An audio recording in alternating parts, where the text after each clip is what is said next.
What is up, PokeMoshPit? Wait, everyone always says that. I should try something original. Anyways, here we have a standard OU battle against the BaconFlipper 06, and this is, if you don't know who I am TylerAlman. You can check out my channel, check out my opponent's channel, and subscribe to the Mosh Pit, 'cause I like saying stuff at the beginning instead of the end as I'm like goofing around there. A few things about me. I'm using webcam because I don't sab and I don't have a ace card or flash card ever, so yeah, and I'm black and I'm Canadian, so that's pretty cool for me. So, my opponent's going to lead off with a Hippowdon. I lead off with my Tabork, my Crobat here. I'm just going to go for the taunt because Stealth Rocks are really bad and I don't want them being set up, so that's obvious for me. He predicts that right off the bat, goes into his Heatran. I'm just going to stay in and go for the U-turn just to see if this thing's scarfed or not, because it may have Stealth Rock of its own, even though it probably wouldn't because he laid it with the Hippowdon. So he does go for the Dragon Pulse, bridging a switch into some sort of Dragon type, I would be saying, and I'm just going to go for the U-turn because, like I said, I wanted to scout the thing, and now I know it's scarfed for sure because it outsped me. So I'm going to go into Registeel because I know it's locked on Dragon Pulse, and it's a free turn for me to set up my Stealth Rocks because I want them up. And he's going to go back into his Hippowdon because he wants to set up his Stealth Rocks right now. So he's going to do that. So I don't have much to do to this Hippowdon, so I'm going to switch out. I don't run Toxic on this thing. I'm going to go into my Gengar here as he sets with those Stealth Rocks, and yeah, that's pretty good for me. So I'm just going to set up my, I'm not set up anything. I'm just going to go for the safe Shadow Ball, and he switches back into Heatran. I figured he'd do this, but really I just needed to get some damage off on something, because all these prediction stuff is starting to make my head hurt as Sandstorm's kind of whittling down my Gengar.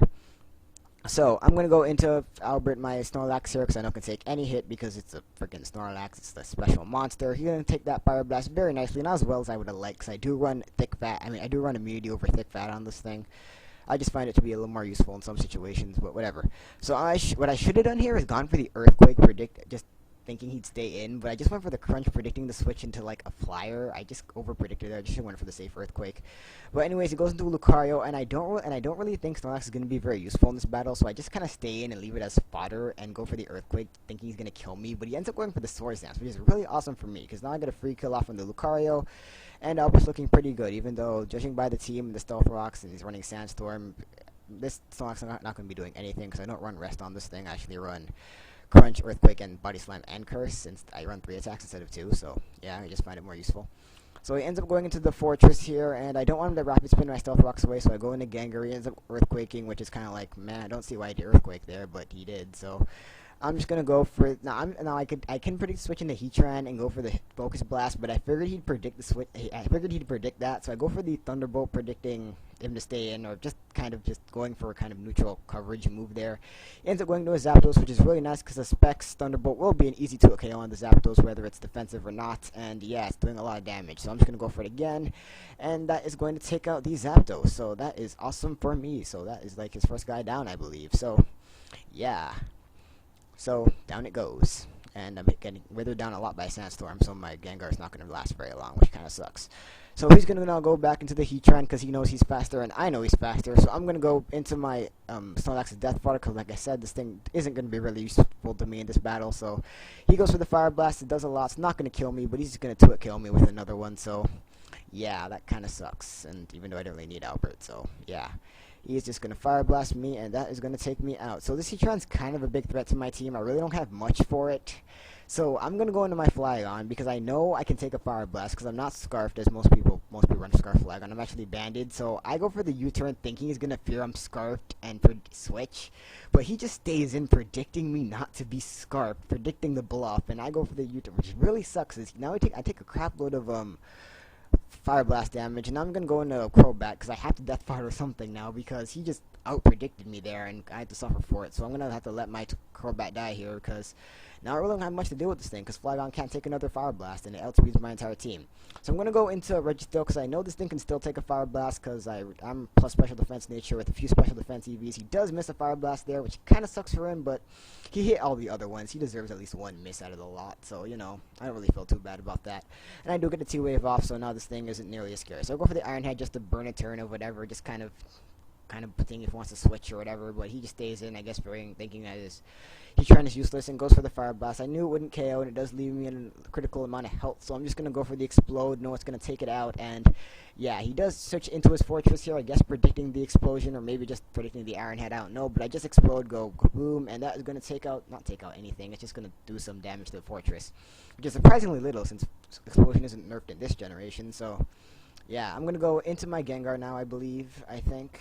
No, I go into Flagon because I figured a Choice Band Earthquake will do a lot to it, so I just do that. Going for the Earthquake. I know Fortress can't do anything to me, and he just stays in and goes for the Payback, which isn't going to do too much to me. It's going to do a lot, but it isn't going to kill me. I think I live with like 7 here. Yes, I do, and because I'm Ground type, I'm not going to take any Sandstorm damage, so it's pretty awesome for me. I'm going to go for the Earthquake again. He's just going to switch into his own Flagon here, which really sucks because now I have to die because I'm going to die Stealth Box when I come back in. So I'm just going to stay in and see what he wants to do. And here he outspeeds me, which makes me think he's Scarf, but then I forget to remember that I bred this thing with only 30 speed IV, so he's actually banded as I find out later, and that's going to come into play a little later in the match. He U-turns into his Heatran here. I'm going to go into Gengar because I know I can outspeed because it's paralyzed and stuff, so I just go for the safe Shadow Ball, and that's going to take out the Heatran, so awesome for me. And like I said, my Gengar is really getting withered down, even though it hasn't taken any damage yet. So he goes back into the Flagon, and I'm scared it's Scarf. I'm just going to go into my Scarf Rachi. You know what, if it's Scarf, I know I can take 2 Outrages easily, because Scarf Flagon's kind of a wimp, but this thing turns out to be banded. I know I can take a banded Outrage, except he crits me, which really sucks, because it was banded, I could have just outsped it and Ice Punched it for the kill, because I am Scarf myself, but that really sucks for me. So down goes my thing, and my last is Gengar here. So I'm going to go for the Shadow Ball, knowing it's probably going to take it out, because I am modest specs, and it does take out the Gengar, which is a huge relief, because, I mean not the Gengar, the Flagon, because, yeah, I kind of needed it dead, because dead stuff are good in Pokemon. So yeah, Sandstorm's really withering me down here, and I'm really getting scared I won't be able to pull off the win. So I go for the he goes in Fortress just to wither down another turn of Sandstorm. And it looks like I have 4 more turns left, and his last Pokemon is a Powdon. I know I can't kill it with 1 Shadow Ball, even though it's more of a physically wall, but I know I can't kill it because Hippowdon's kind of a beast. So yeah, Shadow Ball turns out to do like 75%, which is how much I figured it'd do, which is like really sucks. He's just going to slack off, stall me until the Sandstorm takes me out. So now it all comes down to whether I can kill it off or not, because he's not getting all of his HP back. It all comes down to whether I can get a crit, a special defense drop, or whether I can just have enough to kill it. So I go for another Shadow Ball. I have no other choice. I'm locked onto it. It looks like I have like 1 more whole turn I can take of another Sandstorm hit.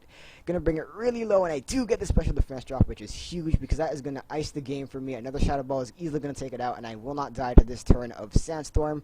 So I live with 5 HP, 6 HP actually, and that is going to be the game as I Shadow Ball it for the kill. So that was a great game, BaconFlipper 06. Check me out, check him out, and subscribe to the PokeMoshPit if you haven't already. So Shadow Ball is gonna take it out. I live by 6 HP. That was an awesome game, one of the best games I've ever had on YouTube. So see you guys. Bye. Peace out.